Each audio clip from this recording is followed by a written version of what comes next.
fam. Thank you for tuning in. I'm chiming up and getting everything come up on Facebook. Hey, Facebook. How are you guys doing tonight? It's Healing Tuesday. So I'm so excited about being on here tonight. I know last week I broadcast from my Facebook because I was out speaking and I did not have the ability to chime in and live stream from Instagram all at the same time. So Instagram, go to our Fatherless Generation Foundation page and you will get to see, it was part two of the series, Breaking the Curse of Fatherlessness. And that part two was talking about a safe place. Tonight, we're going to talk about relinquishing manipulation and control. I know people are like, what in the world is that about? Hey, Linda, I see support fathers' rights. Lewis, yes, we do, but that's not what we talk about here on Healing Tuesday. Hey, Nydia, I see James on here. So let me talk about who I am for those who are just coming on. I see Tariq on. Hey, how you doing? Justice for Jace, I see you on. I'm not really sure who the top one is. GHM 2015. Put your, as my coach says, put your government name in there so I can know who you are. GHM, I don't know who you are there. But let me tell you a little bit about who I am and those who are just coming on for the first time and the premise behind Healing Tuesday. Healing Tuesday is, check out your page. I got you. Nydia said she already know what I'm talking about. Okay, this is interesting. I'm Dr. Tori J. I'm the founder and CEO of the Fatherless Generation Foundation. And I do a lot of different work, but the main focus for me is I work with children through peer groups that we have created an evidence-based curriculum that we now have pretty much around the country. We are launching, we've launched 99 peer groups and we have 3 more now that we're about to launch, which I'm super excited, which will put us at 102, which is a big deal. From somebody like me, I did this on my own. I have minimal help. We don't make a lot doing that. I'm sure my husband's going to chime in at some point. He's already on there. Yep. Share for those of you who are on Instagram. Send it to a friend if you think they may need this and they have fatherless issues. And then those who are on Facebook, share. You guys know the routine. Those of you who are new, share this conversation because it's vitally important to the healing of fatherless adults. That's what this Healing Tuesdays is about. It is kind of a spin-off, but a much deeper take at what we do, with the peer groups throughout the country. And then we have Commitment to Fatherhood program where we help fathers reunite with their children they've been absent out of their lives. It could be for several months, several years, decades. I've done that. And this all stems from my own personal journey of growing up fatherless. I didn't meet my father until I was 31 years old. And that relationship with him changed my life and changed the dynamic of who I am and even the direction in which I was walking, the direction in which I thought I needed to go in order to be successful. And lo and behold, that pain that I had experienced that I did not know I was experiencing. How many you can say, I didn't know I was in any pain growing up. I didn't feel that pain. Once I became an adult, it was obvious that I was missing some stuff. And when you learn that you're missing some things, then the pain starts to surface and you begin to look at life differently and then start to either have a meltdown or you do what I did. I went looking for my father so that I could get the things that I needed in order to develop and become the person that I knew God intended for me to be. And then when it comes to Healing Tuesday, the reason I'm on here for Healing Tuesdays is like what I said a moment ago. This is to help fatherless adults heal their trauma and their drama that they're dealing with in their lives. This is not all about supporting fathers' rights and that kind of thing. Healing Tuesdays is really for the fatherless adult because I say it all the time. Some of us need to support fathers' rights and I won't say need to support. Some of us have issues in the arena of fathers' rights because we are repeating the cycle of our father who was not present. And that becomes a whole nother layer and a whole nother onion that we have to slowly peel away the different layers in order to get the healing that we need so that we can be the best possible parents. And if it doesn't work out, we then know how to co-parent successfully with the other person, unlike maybe what our parents did, and so on and so forth. So that's the mission of Healing Tuesday. I know some of you want that whole father's rights piece. Thursdays here on TFGF's page, I'm going to start doing what is called Help is on the Way. I was trying to wait for certain people to lock in their schedules. It hasn't happened that way. So I still need to come on and still provide you guys with some of the help and tools that I know. I do have a friend who's a judge. She's a former magistrate judge, and she's going to come and give you some insight as to why she ruled the way that she ruled in some of her cases. And that I'm looking forward to, because I think knowing why judges use discretion the way that they do could be very beneficial for many fathers to hear that take and that side of the story, because some of y'all like these corrupt judges and the corrupt system, and it's all messed up. However, not every judge is corrupt. Not everyone within the system is corrupt. And so we're going to give her an opportunity to come on and have that conversation. And then I have some other people, but until they come on, I just felt I need to go ahead and get that started so that I can help some fathers and support them through their challenges of enforcing their parental rights and getting through that process. So let's get into tonight. One of the things you got to know, for the month of January, I have been coming from a biblical perspective, breaking the curse of fatherlessness, even using the term curse. A lot of people are like, what are we dealing with? Witchcraft? Maybe. Depends on how you look at that. It depends on how you define that. But tonight I wanted to talk about relinquishing manipulation and control. Nydia said, I already know what you're talking about. Nydia, put in the comment section what you think I'm talking about tonight. Who do you think I'm talking about tonight? We have been, I'm not preaching to you for those who are tuning in. I am utilizing the accounts in the Bible to help you see some of the patterns that you've even repeated and repeated unknowingly. And so tonight I got a lot of resources here that I need to kind of figure out how I'm going to balance them all out. But I want to share a couple of things, because I believe that a lot of this stuff, fatherlessness, father's rights, all of that, it all has a spiritual component. Everything is spiritual and natural. There's nothing that I personally believe. Everything is spiritual and natural. I do not believe there's anything on this planet that don't have those two components. And once, let me say this out loud to you guys, because I've said it before. There's a couple of rules on here. Just because I'm talking to you from the Bible does not mean that you have to be a Christian to tune in. I am going to be the least religious person you've ever experienced in your life concerning this. I am going to share the account and go that route, just because that's not what I want to do on this platform. Now, I have the ability to preach it down and minister it down, and I'll break that thing all the way down. But that's not what I'm going to do tonight. The other thing is, please engage.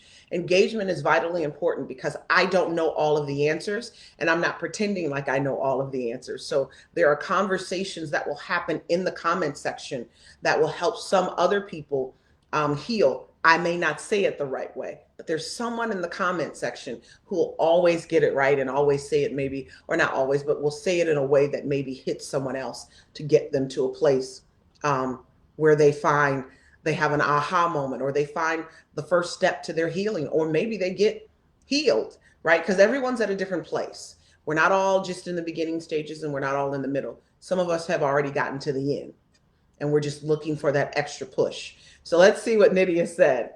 I'm going to see if I can put this up here. Yep, I can. You guys, Be Live has changed everything. She said, I think you're talking about me giving up control and being manipulative. Sometimes I find myself trying to control other people into what I want them to give me that I didn't get as a child. Woo! That was a lot said right there, Nydia. I was not expecting that, but that's good. Ooh, I need to keep that right there for a minute. Giving up control and being manipulative. So I'm going to keep that up there as I'm talking about this. I am going to talk about Jezebel and Ahab tonight. I know we've probably heard the name, we've heard the journey, we've heard the story, right? but maybe we don't know the details of the husband and wife, the married couple, the union of Jezebel and Ahab. And it's interesting because sometimes, when I'm saying it, I mention her name first, and I see it mentioned that way sometimes on different things than blogs that I've read. Ooh, thank you, Jennifer. Jennifer said, praying for protection over you as you share this message. Lord, we even pray right now. I thank you right now that as we go forth in sharing this message, that you would protect all of us, that the blood of Yeshua would be upon our lives. And that as I dig up this trench, as I dig into this part of our father womb, that you will be with us and that you will help heal the lives of the individuals who are on these live streams. In Jesus' name, amen. And y'all heard me say Jesus and Yeshua. I got to teach y'all. They one and the same to me. Okay. Just so you know. So let's have this conversation. Nydia, I don't even know how you knew how to kick that off, but you did, girlfriend. Like, I'm sorry. That's a color purple moment. She's my key dada, right? Because I know her from being on Healing Tuesdays, but that's what it's all about. Giving up control and being manipulative. Sometimes we find ourselves, she's not the only one, trying to control other people into giving you what you want because you didn't get it as a child. And that's the message for tonight. You've got to relinquish the desire to be manipulative and controlling. And the truth of the matter is when we look at the story and the account, it's actually in we're in First Kings. And if you look at First Kings, probably around 15, chapter 15 and 16, you'll start to look at Ahab and Jezebel coming onto the scene. They come from two fathers who are part of Israel, but they are evil men. They are not good rulers in their areas. They tend to have, I really have to come to your Buckhead office. Okay, Tariq.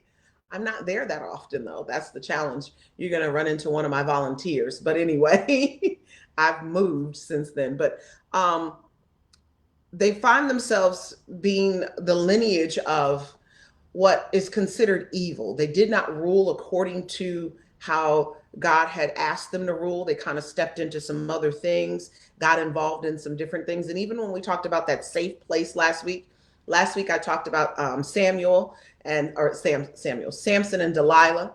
And as I talked about Samson and Delilah, you witness him being lured, being seduced, right? Into a relationship with a woman that he knows he has no business dealing with. He knows he has no business being involved with her, which is what we talked about. Many of us have done. And then by the time he goes through all of these things that she's kind of lured him into, he has his sight taken and his strength taken, which is what the intention was for many of you when you were in relationships. But the truth of the matter is just like Samson, as I said last week, once the very thing that causes you to have strength grows back like it did for Samson, you will gain your strength back, and you have to then kill off those individuals who have come to destroy your life and to take your life, set you up, seduced you. And it's very similar here. Jezebel and Ahab are seducing spirits. They really are. Because how many of you know that when you have a very strong, masculine woman, she likes an Ahab. She likes a very weak man. She would prefer her man weak.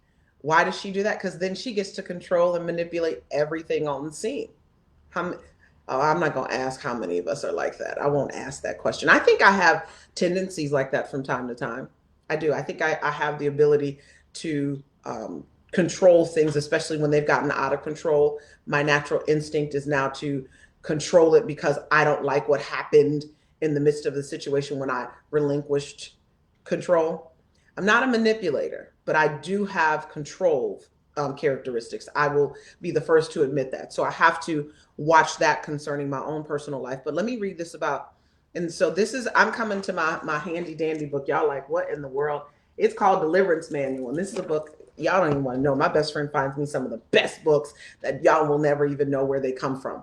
But this is an awesome book that I have been able to go through different things and pray about. And it's got a lot of prayers in here. But it's talking about Ahab and Jezebel. And it says the relationship of Ahab and Jezebel provides an excellent illustration of the curse brought about by a husband and wife being out of God's divine order of family. Divine order of family. Yeah, Nydia, we want to fix it, girlfriend. And so we get ourselves caught up into this place of, hi, Smile Express. Hi, Gabrielle. We do need to talk. We find ourselves in a place of being outside of God's divine order for the family. Can we say family? Because some of us don't think we're out of God's divine order. And I'm not getting into the religious stuff. Or Catholics say you can't get a divorce, and so when you get a divorce, guess what? You can't remarry. That is not what I'm talking about. I'm talking about there's a divine order for family, and I know we don't think there is, but there is, and we're going to get into that because when you have an effeminate man and a masculine woman, you have a spirit of Ahab and Jezebel. And too often in our single parent homes, that is what our mothers have created. They've created boys, especially within the African American community. I'm going to share something tonight that hopefully you guys will listen to and take heart and don't think it's a whole big deal. But let me share this with you. Whether the Willie Lynch letters are real or not, some people say they are, some people say they're not. But there's a contrast that's being illustrated. And what it states is, and I'm summarizing this, that mothers will raise their sons to be weak and effeminate because the mission is to keep the slave master from harassing him, from killing him, from doing things to him that violate him to emasculate him in public. And so the mother does it so that he does not become the target of the slave master.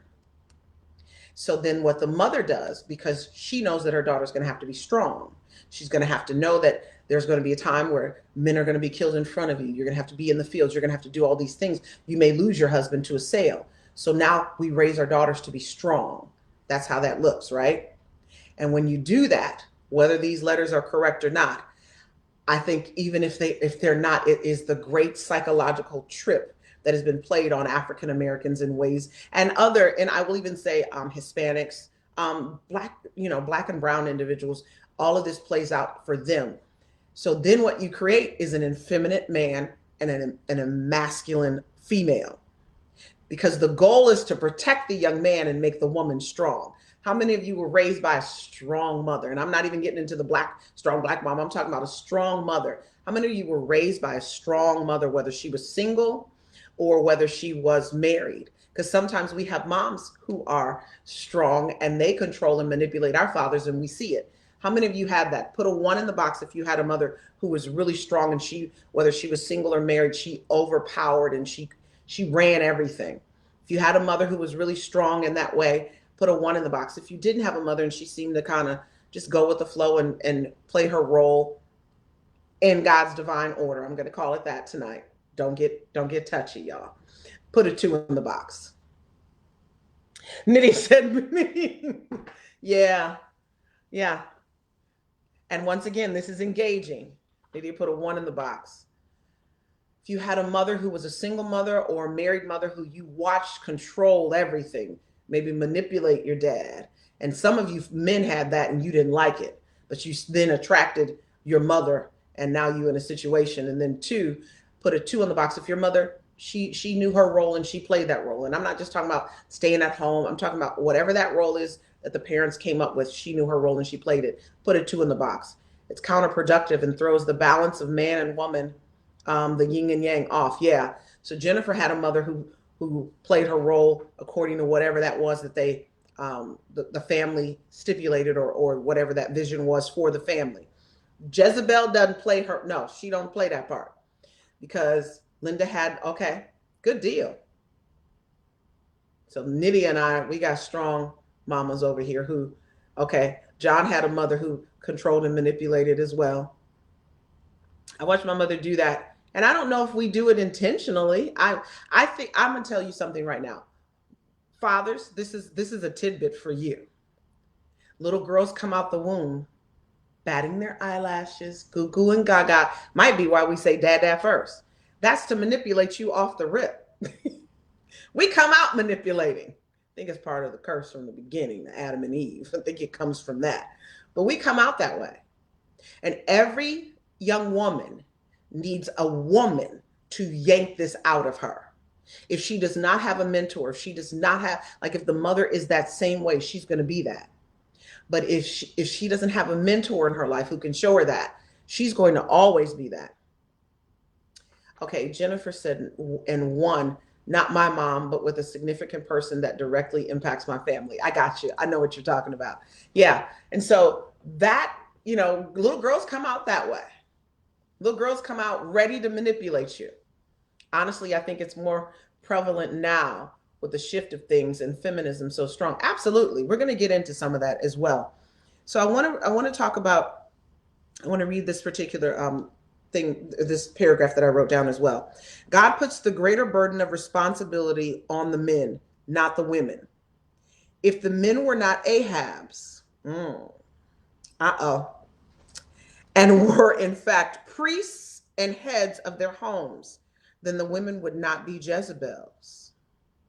So now we have what is called role confusion, which I think has now led us into all this gender confusion and all these other things that we have. You have children who are being raised in fatherless homes or in homes where moms are running it and it looks off and it's not God's intended or divine order for family. And once again, that's all dependent upon what your parents agree upon. But it states that your father's supposed to be the priest and the head. And I will say this, men, I just got on the women. I'm going to get on you a little bit. Being priest of your home and head of your home does not mean that you get to lord over your family in a very evil, strict, abusive manner. That's not what we're talking about here. Being a priest of your home, you're praying for your home, you're covering your family, you're trying to keep any harm's way away from them. Positive affirmations. You are sanctifying your household with the washing of the word. That means you are declaring God's word over their lives. You're speaking into your children and telling them who they are and who they're going to be. That's good.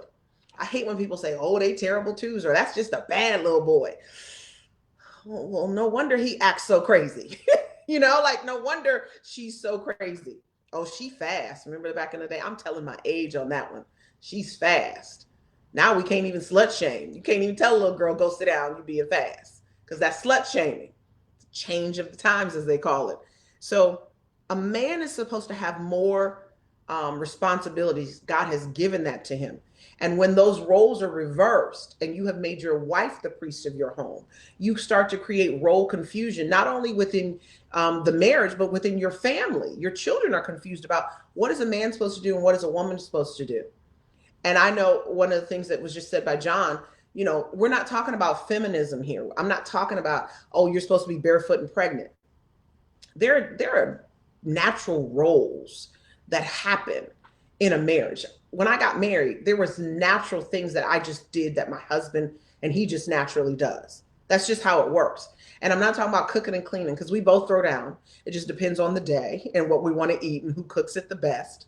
I tend to do more of the cleaning. He's the one who will straighten up, make sure the dishes are taken care of. But that deep clean, that's my role. My husband is the one who washes all the laundry and folds all the laundry. So once again, I'm not talking about that aspect. I'm talking about how we move according to a vision, how we move according to God's divine plan for our lives. John says it's a divine balance. Man and woman both have beautiful, unique gifts attributed to their gender. Absolutely, John. And those gifts are not just cleaning and cooking and having babies. Those gifts are internal. Those gifts are influential. Those gifts can be talents. Those gifts can be intellect. Those gifts can be a few different things that I think come internally, like instinct. Women have intuition, paying attention to details in different ways. That's the stuff that we're talking about tonight. So I don't want you to get caught up in this feminism stuff where you're like, oh, she trying to put me back in the kitchen, barefoot and pregnant. That's not what I'm talking about. Hey, hey, James, how are you? I see some people on here. Italy Flagger, how are you? But I want to talk to you guys about this because When we get outside of this, this is how we have manipulation and control. Hey, boys, that's how we have manipulation and control moving in our lives. And so we have to know who we are before we even step into this situation, because when you don't, you're easily manipulated. Because let me be very clear, I do not believe that Jezebel is specifically to a female. And I do not believe that Ahab is specific to a male.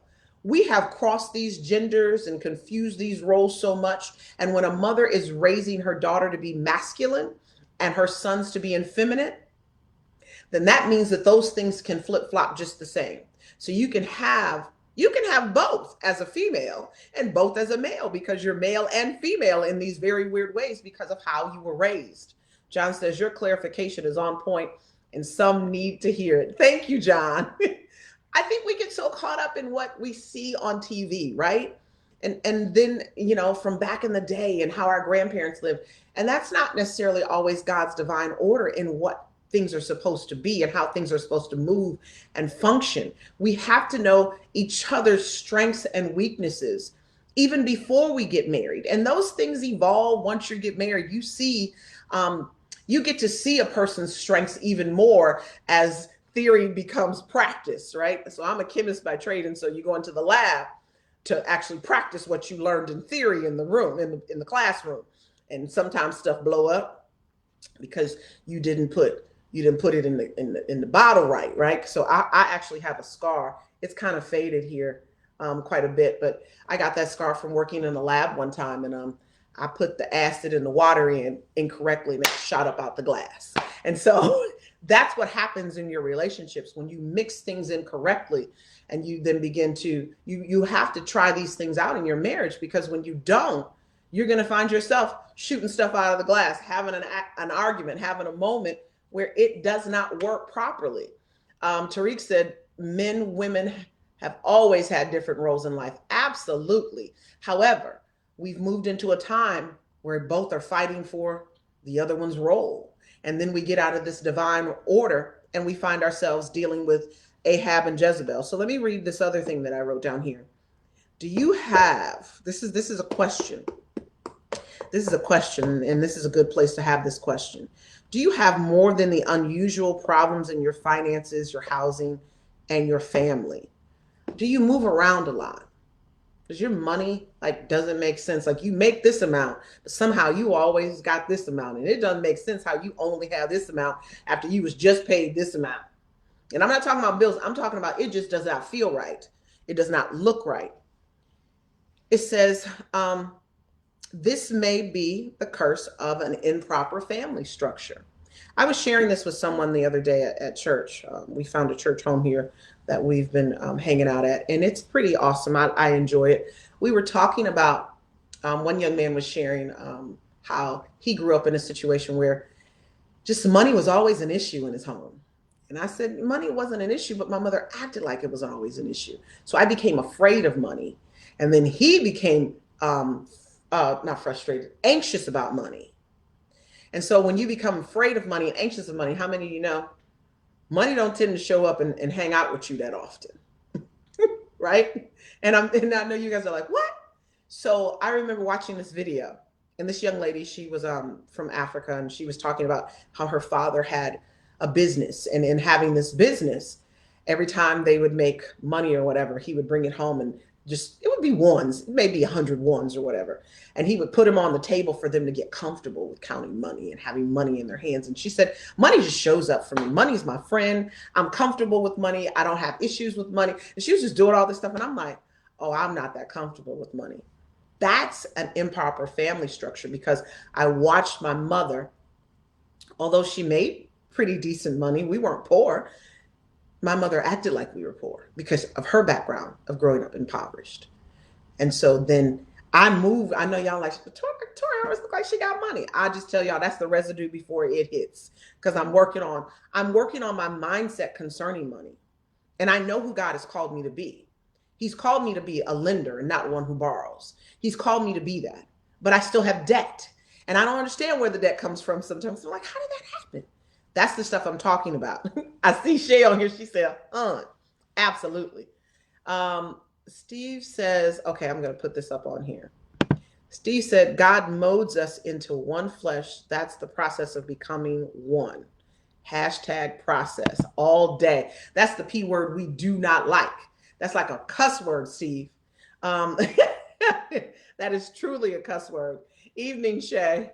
Um, but when you have things that show up, you may be dealing with this improper structure that has taught you patterns and behaviors. This calls it a curse. Curses are just patterns and behaviors that tend to take a stronghold. It takes a holding into your mind. The stronghold is here, and it causes you to function in dysfunction for most of your life. And it even says here, if someone does not stop the pattern of living in the curse, they will go from generation to generation. It's okay. It's okay, Shay. We all have those moments. And so we will pray for you because I know what that's like. But I want you to know that we can go from generation to generation with this thing if we don't break it. And that's why I'm on here talking about the breaking of the curse of fatherlessness and relinquishing manipulation and control. And we're talking about Ahab and Jezebel because they seem to be the epitome of manipulation and control, and these feminine and infeminate and masculine spirits that have come to not only this is the issue with these two. They served a different God. I'm going to go there. They served a different God, and this God was the God of rain, right? But there was a drought because God said there was going to be a drought. How do you call a drought on the God of rain? Like, that's how stuff happens in your life. You're like, why is my life happening like this? You might be dealing with something that you don't know that you're dealing with. And let me say this to some of you. Some of you have dated people who operate in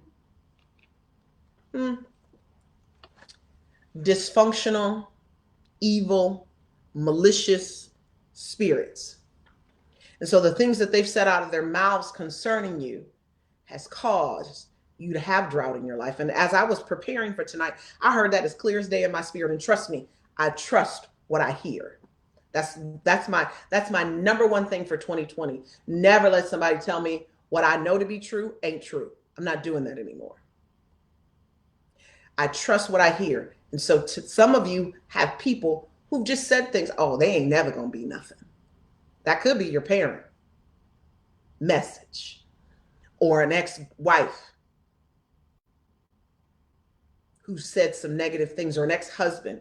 And you need to go back and think about the things that they've said and come against those things and reverse those things. You need to put positive affirmation on this negative stuff that people have said about you. When you walk away from someone and they say negative things, like when it came down to Jezebel and her having this meetup with Elijah, she told him she was coming for him, and he ran and hid under a bush. Like, can I go back to this story real quick? Just really quickly, because we already at 9:43, and I got some points to make. You have Elijah, who is the man of the hour. He is God's man. That's some of you. That's some of you. And he allowed Ahab and Jezebel, but mainly Jezebel, this masculine spirit, to confront him and tell him she gonna kill him, just like he killed all her. I'm coming for you. And this was just after they did this whole thing of putting stuff on the altar, and they was expecting the altar to be this and that and all these different things, right? And they danced around the altar. All of Jezebel's people danced around the altar, and nothing happened. Elijah had to build his own altar all by himself, put a ton of water on the altar, and this fire comes down and sucks up all the water and shows up. Shows up. After that happens, she says, I'm coming for you and I'm going to kill you. And he believes her to the point he runs and hides, and he's scared. Now, I know I've done the same thing, but I'm still reading this with judgment. I've had amazing reunites, and then all of a sudden I'm like, I want to quit because somebody put something on social media that was a lie or whatever. And I'm like, I can't believe they did. We've all done it, but I'm still judging. I'm sorry. I'm being honest. And in judging him, I'm like, you're the baddest dude. And you've let her convince you that she can kill you. You've let her convince you of that. How many of you have allowed somebody to tell you you're not who God says that you are. Mainly in your relationships, you've allowed people to do that, because in the midst of it, Ahab was weak and hen-picked leader. Yes, he was. I want to go here. Dealing with a parent right now who does not handle being a parent, handling money, or just being responsible while blaming it on her childhood and now the passing of her mother. See, that's, go figure, tonight I would finally get here and boom, this is the topic. Lord, help me now. Yeah, we have to recognize that God will send us at the right time, at the right moment. But when it comes to Ahab and Jezebel, and even dealing with Elijah, the man who you are, I'm calling you guys Elijah tonight. I know I carry the mantle of Elijah. I'm just keeping honest with you. I know I carry that mantle. And when I look at this, he's hiding under a tree. It's called a broom tree, is what it's called. And he's running from the one he just defeated. How did that happen? Now, some of you say, well, that's not listen to the story. Listen to the conversation. Don't get caught up in whether it's truth or not. Because, see, I'm not here to pastor and preach to you and tell you whether or not you should believe the Bible. That's not what tonight's about. So I need you to focus, because I feel somebody like already in the head trying to have that conversation. That's not where we're at. Listen to the story, because many of you have found yourselves in that position where you have defeated someone. You've walked out of somebody's life. Somebody was trying to control and manipulate you. And as soon as you walk out and you've won, they're like, oh no, I'm coming for you. And you are afraid. You're afraid. So let's look at the results of Ahab and Jezebel's relationship and how this looks like in our own lives. When you have a relationship similar to this, you set the wrong pattern for your children to follow. That's number one. Number two, the children spend the rest of their adult lives trying to live normal lives. Many of us were given the wrong pattern. We were given the wrong blueprint. And we spend the rest of our lives trying to figure out what's normal, what's correct, what is God's divine order for family. We're fighting it. We're trying to figure it out. And in trying to figure it out, we're spending a lot of time trying to do that, when there are people who have an advantage over us because they already knew how to do it. They already had that blueprint handed down to them. Number three, husbands are wrongfully influenced by their wives. Okay. I need to say this, and I need to say it properly, because I'm guilty of this. I'm totally guilty of this. I don't influence my husband contrary to what God wants, but sometimes as a woman, I can be emotional and I can have feelings. And I may be in the midst of having all of those emotions and those feelings influencing my husband contrary to what God is directing him to do. It's not something I've done intentionally, but even tonight preparing, I had to really examine myself, as I'm going to talk to you. They say that it's for the speaker first, right? And I admitted at the top of this hour, as we're talking about breaking the curse of fatherlessness and relinquishing manipulation and control, that I don't manipulate, but I do have the ability to control, especially when I feel something is out of control. I will take over and try to do what I feel needs to be done. Because as some of us say, women, you messed it up the first time, so I'm gonna get it right this time.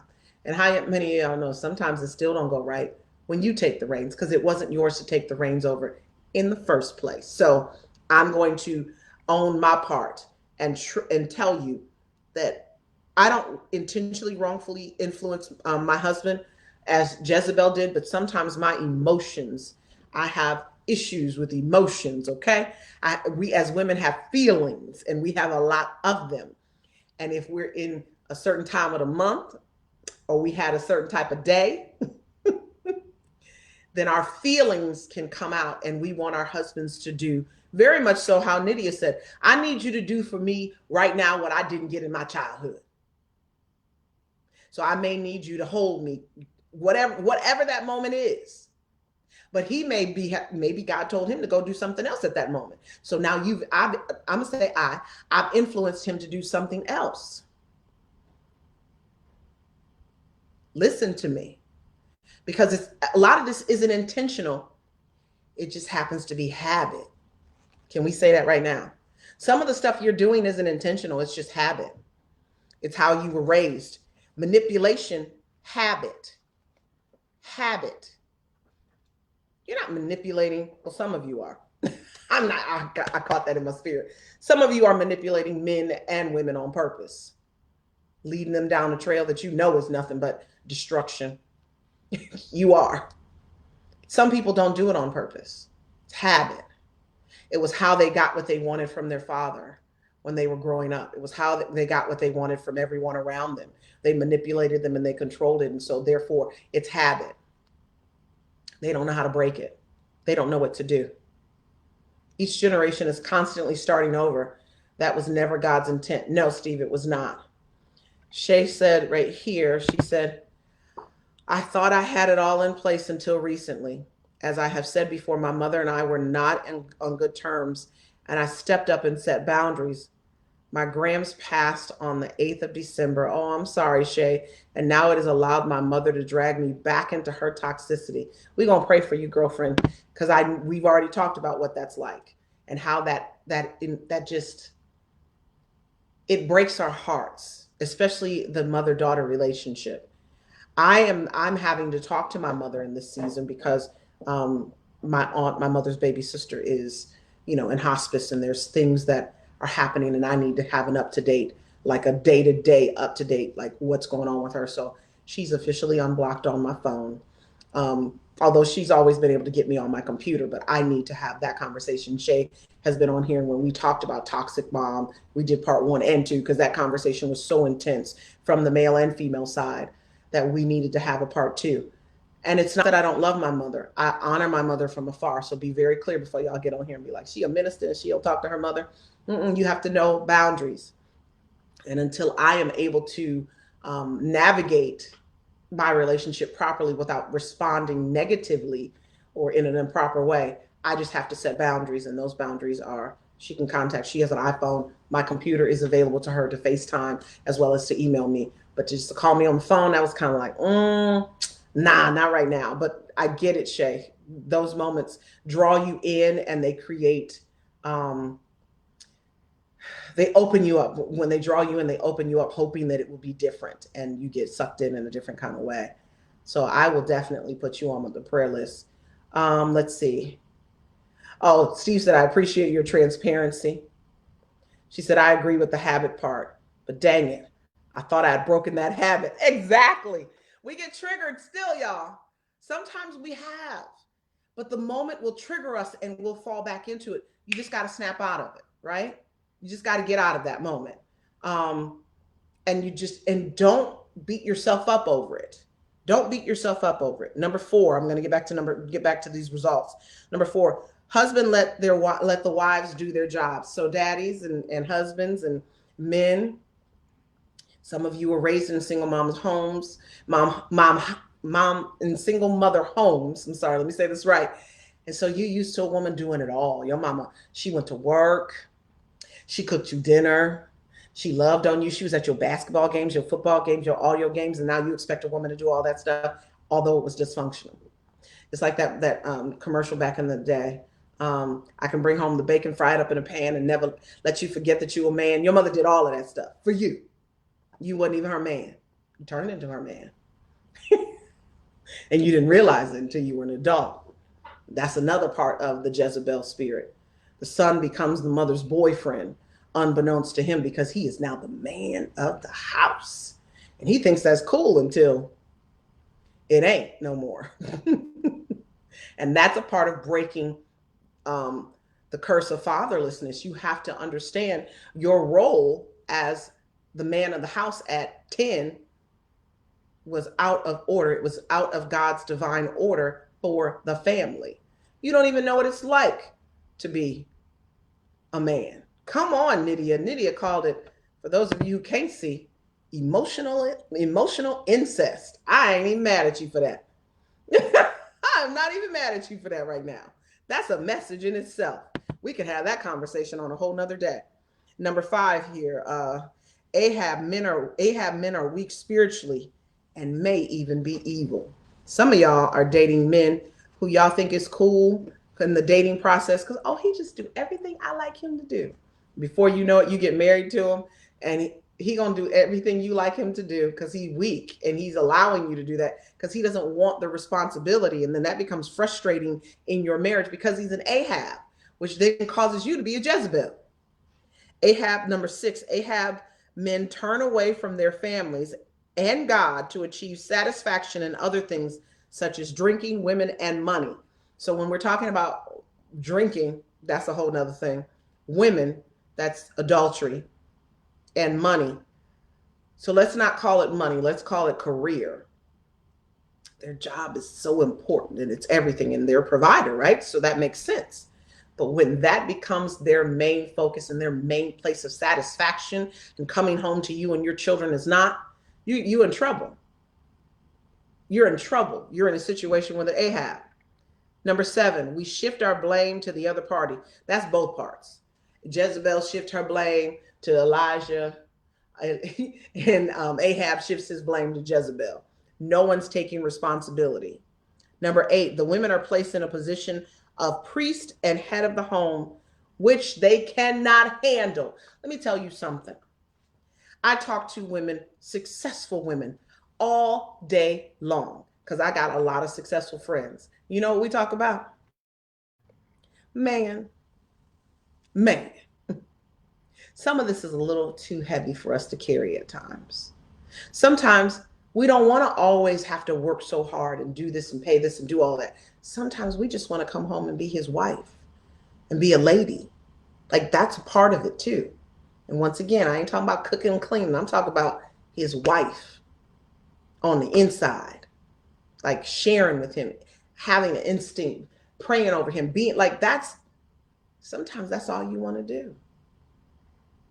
That's what you want to do because it's too much for us to handle. Number 9 says we open our families, churches, communities, and nation up to spiritual attack. I know that might be a little heavy for people to understand, so I'm gonna sum it up to say we open our communities up to envision fatherlessness, single parent homes, dysfunctional things, confused roles, gender identity as normal. Those are spiritual attacks because you've got one side fighting for what is normal and what they think is morally correct. And there's another side that's saying, well, I never saw this, so I don't know what you're talking about. This is what's morally correct to me. How do you deal with that? So when you're relinquishing manipulation and control, there's a couple of things I want to talk to you about. There's a few things here I want to talk to you about. And let me say this.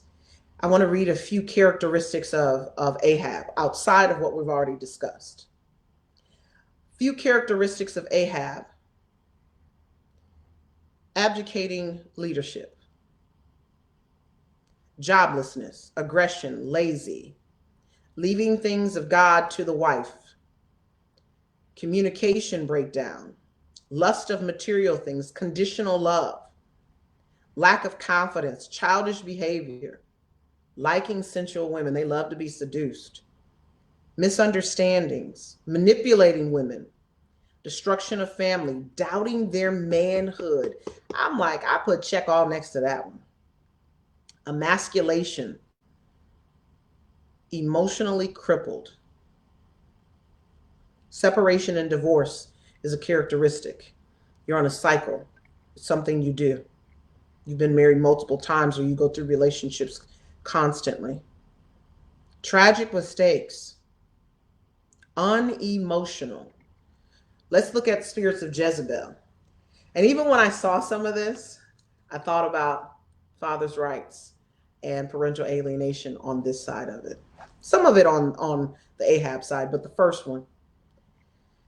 Characteristics of Jezebel. Accusation was number 1. And that's why I thought about it, because there's a thing called the silver bullet in the parental alienation community where a woman, a wife, or soon to be ex-wife, the first line of defense when it comes to court cases is she fires what is called a silver bullet. It's a false accusation concerning, oh, he molested our children, oh, he abused me, and all these different things. I hate when women do that, because when they do that, it's hard to find the real women to come forward, or have real women who've been abused to come forward and tell their story. and they wash all of that away. And I hate that about it. Aggression, intimidation, attention seeking, insinuation, slander, demanding, rebellious. They are delusional. That's crazy.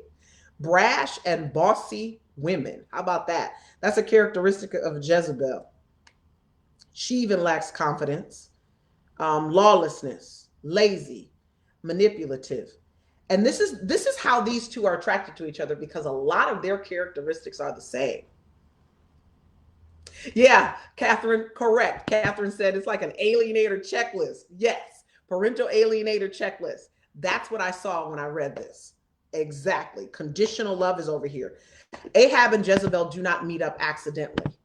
It is because their characteristics, like attracts like, and they are a lot alike. They are a lot alike. And so with them being a lot alike, guess what they do? They then run amok. They run amok on everybody's lives. And so I want to give you three reasons, or three, I don't know what I'm going to call them. How am I going to call them? Or three ways that you walk in the curse of manipulation and control. So number one, you repeat the patterns of your parents. That's number one. You're repeating the patterns of your parents. And in repeating the patterns of your parents, you have to look back and you have to ask them questions. Some of us do not know what we're repeating because maybe we didn't have a relationship with our dad or our dad's side of the family. So some of that's going to be through prayer. Some of it's you naturally like, this is not mine. Something's off about this.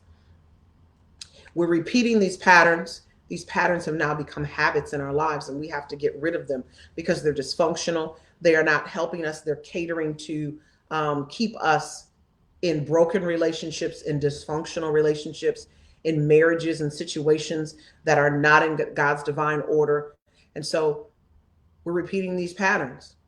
When we look at Jezebel and Ahab's parents, the funny part is, this is what you need to know. Most of it is you're repeating your father's habits and patterns. Because the Bible holds the male responsible, so guess who he lists? God only lists the male. So you got Omri, who is Ahab's dad, and you've got Ethbaal, I think is how you say Jezebel's father's name. And they both did the very same things, just on a lower scale than Jezebel and Ahab. How many of you know that when you repeat patterns, you elevate those patterns? They are escalated to a greater, it's amazing how our parents can do it on a lower scale. And then when it comes to us, it's doubled up. It's just intensified. That's the word I want to say. It's intensified. Number two, manipulation and control is designed to get you to obey what they want you to do and not what God is speaking to you. So when you are falling into the curse of fatherlessness, you tend to obey what people want, people pleasing, especially in your relationships, versus what God wants you to do. Ahab was indecisive. He was easily led away by his wife. And Jezebel's influence was stronger than God's influence in Ahab's life because of how he was raised. Many single parent homes have Ahab and Jezebel spirits. It is just what it is in characteristics. Then number three, desires to kill any relationships that will lead you back to God and his purpose for your life, his divine order for your life. That is what you're dealing with. And that's why you haven't broken this curse, because you're walking out all of these things. You're walking out all of these things. And I love, like Nydia, you set this conversation off by what you said from the beginning. When you said you're manipulating and controlling people to get what it is that you want from them because you didn't get it in your childhood. It's all about that manipulation and control. The goal is to get you to do what they want you to do. So number one, how do you break the number one curse, or the number one characteristics, repeating those patterns of parents? You find out who your parents were. You find out those sins that are visiting you from your father. You have to check in concerning those. And sometimes that's prayer, because you don't have a relationship with the other parent. And sometimes that's sitting in front of the other parent finding out. I have to tell people all the time, reunification is not always for your father. Sometimes it's for you. And sometimes you go to do the reunification because of that. This is about you and not always about them. You have to go get some things from them. When my friend Travis said to me last week, he said, I have to be a part of my children's lives so that I can speak to the part of them that comes from me. That's what they're talking about. You're going to have to reverse and break these curses of fatherlessness by picking up the phone and calling the father that you haven't spoken to, because you've got sins of your father visiting you, and they're causing you heartache and pain. They're causing you to manipulate and control because that part of your journey was out of control. That part of your journey, wasn't the way you wanted it to be. And so now you do the delusional stuff that Jezebel does. You are delusional, so you find yourself doing all these things to try to make it look a certain way. And it ain't even that. It's not, as I said from the top, it ain't even that. I want to say some of these things that I see here. We don't always want to be in charge or making decisions. We want to be held, listened to, and taken care of. Ooh, child. I can't even help you with this one tonight, Nydia, because that's truth. Sometimes that's all I want. And it ain't have to be this lifestyle that's out of control. Sometimes you will forego material things. If she's Jezebel, she won't, because that's part of her makeup. But if she is a real woman of God, she will forego material things to just have exactly what Nydia just said. Shay says, I begged my husband many times to just take the wheel because I'm ready to put my feet out the window before I lose myself. Come on. See, that whole feminism that we were talking about earlier, that doesn't cause a lot of women to lose themselves. And they're stepping into territory they weren't never, ever meant to step into. It said that we can't even carry it. You can't even carry it. Steve says here, that's why they, Jezebel and Ahab, were a perfect storm. Manipulation, marries, passive, and ungodly. Woo. I'm going to give you a thumbs up on that. Absolutely. That's what it is. And some of us have married that unknowingly. So we were the holy and the godly one, and somehow we got tricked and manipulated. And now we look it up and we don't know what to do. That means that your guard was down. A Jezebel spirit hates a true prophet. Oh, you done led me into where I'm going, because they can't silence the voice of God. So as I said, number two, the manipulation and control is designed to get you to obey what they want and not what God is speaking. Yeah. 2 and 3 go together. So I'm going to tell you to reverse it by getting to know the parent. You got to know your daddy, y'all. You have to. He has a story he needs to tell you. He's got a journey he needs to talk to you about. And how you break the curse of fatherlessness is you reunite with your father, if it's possible. If it's not possible, I'm asking you to reach out to the other side of the family. I'm asking you to find out who he was. Where did he come from? What were his challenges in life?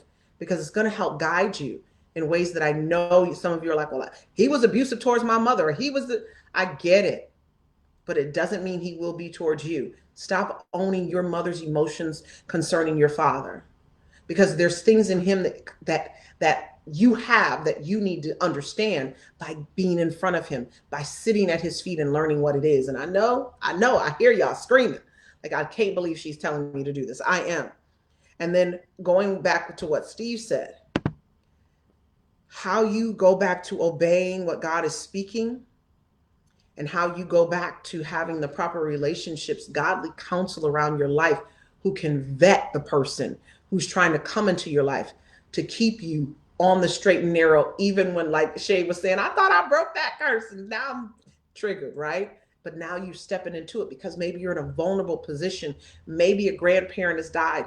Maybe money is funny. You got fired from your job. When we go through moments, I'm telling you right now, that is when your Jezebel, your Ahab, your counterfeit, however we want to call it, shows up. And when they show up, you're not prepared, because this is when godly counsel surrounds you and keeps you from making the mistake of entertaining a Delilah, a Jezebel, an Ahab. And you don't find yourself with a baby mama who you don't even know how she gonna parent.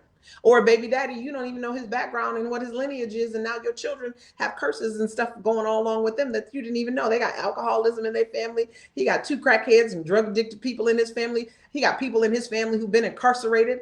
Y'all don't even know who these people are. I got it 14 seconds on Instagram. So I say good night to you guys. I'm Dr. Tori J. It's Healing Tuesday, and I hope you had an awesome time. I'll see you next week.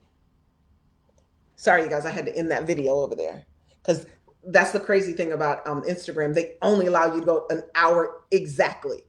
Um, I feel so much healing now. I reunited. Absolutely, Catherine. And I know you've shared that a few times. You've got to have that moment. And I'm leaving this up with what Steve said, because Jezebel's spirit hates a true prophet. That's why they do their best to isolate you from the men and women of God in your life, who are the godly counsel, who can help you in those moments. When Elijah was sitting under the tree, God spoke to him. And there was a message that God gave him that caused him to gather his strength and get himself together. However, he did lose some things in the process. He didn't get everything he was supposed to, he didn't get to accomplish everything he was supposed to accomplish. I don't want that to be any of us. I don't want that to be any of us. So I need you to understand, and I'm telling you, this message right here, that message right there, it is essential for you to know. That's why I said, Steve, you're leading me, because that's my number 3. You have to break the curse of fatherlessness by allowing the men and women of God to speak into your life, the prophets of God to be able to speak into your life. Some of you are like, I don't believe in that. Have you ever had a homeless person come up and tell you just random stuff that you know is, like Catherine say, oh, I felt that in my heart. Like you felt that thing in your heart. Like they were telling you a direction or turn from, or a direction that you're going, and God is leading you that way. How many of you have ever had that? But you ignored it because you were like, they don't know me, or they homeless. You don't know when you're entertaining angels unaware who are coming to help you break the curse of or off of your life and get you into the right direction. So be very, very clear. God will send whomever he's got to send. He will send them. So trust that when you hear a prophet speak to your heart and you feel it, you take that word and you hold on to it. You take that word and you hold on to it. Because Jezebel doesn't like prophets. Ahab doesn't like prophets. So they will kill every prophet in your life intentionally. They will remove them from your life so that you can't hear the voice of God in your challenging times. Because I'm going to tell you right now, I have a prophetic voice and I do walk in the office of a prophet. But I can tell you when I'm struggling, I have one, but 2, I count 2. One, I know when she says it, I know it's like yes and amen. And I need that person. I need that person, because if I don't have them, I'm telling you right now, I will fall off. Oh my God, I'll be in a ditch somewhere. It just won't be good. Because how many of you know when you're anxious and you're nervous and you all that, you can't hear from God for yourself? It's not possible. I know as much as we want it to be, you hear certain things, but you can't hear everything. Shay said, I had to remind myself that no matter what my father said, it was his side, truth or not truth. It was his version. Part of learning who I was is or could be on his side of me is to accept that even the truth of what they say might not be the answer. Yeah, you have to trust that, and you have to gauge that within yourself. But once again, sometimes we take on our mother's emotions and we can't hear what our fathers are trying to say. They always say there are 3 sides to a story: his, hers, and the truth. I don't always know the answer. One of Satan's greatest tricks is trying to distort our relationships with our earthly father so that we can distort our relationships with our heavenly father. Absolutely. Steve he's been on our Facebook Lives before, because we talk about this. We talk about how can some of us are questioning, how can we have a relationship with a heavenly father we can't see when we never even had a relationship with the earthly father we could see? And that challenges that completely. It challenges it in a way that some of us never get over. So tonight, I need you to relinquish manipulation and control. I need you to do it by stop repeating the patterns of your parents. And I'm going to add even what Nydia said. Stop seeking, I'm going to put number 2 in there. Stop seeking to have other people do for you what you did not get in your childhood. It's not their journey. It's not their fault. It's not their job to do that for you. Number 3, You have to submit to what God is saying and not the influence of someone else, not the influence of another person. And number four, you need to have godly counsel around you at all times, especially in your low moments. Because in your low moments is, I bet you if I asked y'all, in your low moments is when you met the individual that you're having issues with, that has caused you to be on the Fatherless Generation Foundation page, whether that's seeking some answers on father's rights, or your alienated parent, or that kind of thing, or your single mom struggling through your journey because you grew up fatherless and how to raise your children in this situation. I bet you some of you met, I'm not saying all, some of you met that person in the midst of your low moment, in the midst of a challenging moment. And it was because you didn't have those components. You didn't have them. Number one, stop repeating the patterns of your parents. Number two, I'm adding the one that Nydia put in there. Stop seeking others to do for you that you did not get in your childhood. Number three, I need you to make sure, without question, that you do not allow other people to influence you over what God is influencing you to do. And number four, keep godly counsel around you. Okay, big growth. Could with church counseling this week. Yeah, I did my counseling last week when I was in Atlanta. Steve says, this is my first time on here. I love this. This is amazing and healing. Oh, thank you, Steve. This is what we do every Tuesday night. We've been doing it for about 3 months. And the mission is to help us heal. We've got to do it layer by layer, bit by bit. And owning our truth is always the challenge in these the actual part of our fatherless journey. And as I said tonight, I have issues with control, and I need to work on that. And God revealed some things as I was preparing for you guys. I pray that this was eye-opening for you. I'm going to I haven't added it in a while because I know it gets overwhelming for people, but I'm going to put in this chat, I'm going to put some questions by tomorrow. And those questions will help you journal some of this out, right? Because we need to see those patterns. And I'm going to ask that question for those who know and those who don't know. It will cause you to start looking and seeking, what were the patterns of my father and my mother? What were the patterns of their parents? Looking into that. It's very important that you pay attention, because some of this stuff some of the stuff happening to you ain't even about you.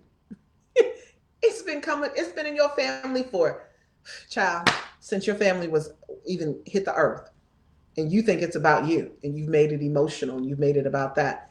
And then I want you to look at the areas in which you try to control people to get them to give you what you didn't get in your childhood. What is that thing? What's that moment that you didn't get? And then really focus on shifting that so that you don't put that responsibility on somebody else. And my suggestion is you shift it through journaling, you shift it through therapy, you shift it through prayer. Those are the three that I'm going to say as to how you shift that part of you. And then number three, when we were talking about, what was number three? Number three was, I closed my journal. See, I had it memorized. Oh, obeying what people want you to do versus what God wants you to do. How do you submit to that versus being a people pleaser? That's a tough one. We're gonna call it what it is. Number three, use a people pleaser, and you need to change that. You need to shift that. How do you shift that? Look at the ways in which you're manipulated and people influence you to get them to do what they want you to do. And then the last one, having that godly counsel around you. I want you to make a list of 3 people that you can trust, that when you have those moments, you're able to call them, you're able to reach out to them, and and you trust their no, and they hold you accountable. When they say don't do it, you don't do it. Period. You submit to what it is that they're saying to you. Probably one of the biggest reasons I'm afraid to have children. I don't want to girl. Nydia, my pen, I gotta drop my pen now. That, you gonna make me tear up, because I know I've had that thought previously in my life, where I was just okay with not having kids. Because I'm like, child, you're gonna mess them up anyway. And I think all parents, to some degree, we all got issues with our parents, because no one's parent is perfect. But that is so real. That is such a real moment, Nydia. Thank you for being honest and candid and sharing that. Shay says, curious your thoughts. Hold on, I'll put this up here.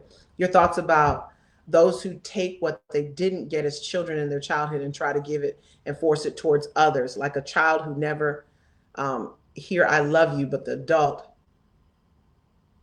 but as an adult, use it like they breathe. So you're saying forcing I love you and sharing and I think that's a double-edged sword because you hear parents say that all the time. Oh, I grew up poor, so I want to give my children what I didn't have. And then you got overly like materialistic children, or you tell your children you love them all the time, and you're supposed to do that, but loving them and smothering them is two different things. So you can get really out of control with it, and it has to be a balance. If you don't heal, you're still raising them in trauma and dysfunction. And then when they grow up, they're expecting, oh, you didn't say you loved me 10 times today? So you've got to find your harmony, but you find harmony through healing. And if you don't get the healing, you're still going to create dysfunction in that child's life. So I would suggest that you do the best you can in getting the healing that you need so that you don't create dysfunctional and bad habits the other way, right? Everything, that pendulum can swing, and it's all up to you as to how it swings. But yeah, you guys, I hope this helped you tremendously. It's blessed me even in talking to you. And I thank you for joining in. Next week, I'm going to talk to you guys about your journaling that I'm going to put up there. And then I'll give away some free stuff again. I've been trying to give away free things. I gave away a t-shirt last week. And I hope that this helped. I pray that it will cause you to think of some things. And some of you who have therapists, you'll go share this with your therapist and dig deeper. It's my mission to lead you to a therapist in that way, not be your therapist. I'm here to be your coach. I'm here to point out some things for you to help you understand just where you are in the scope of things and owning your truth as I own mine. And so I will say to you tonight, I'm Dr. Tori J. I'm the founder and CEO of the Fatherless Generation Foundation, something I consider to be an honor and a privilege. And it is truly an honor and privilege for me to come on here and talk to you about areas in which we need to heal on Healing Tuesday. And I will see you guys next week on Healing Tuesday, but I will be on here Thursday. I think it's 1 o'clock. I'm going to do that where I talk about father's rights. So I pray that you guys, those who need that conversation, I pray that you come on, and I look forward to seeing you next week. All right. All right. Thank you. Bye-bye.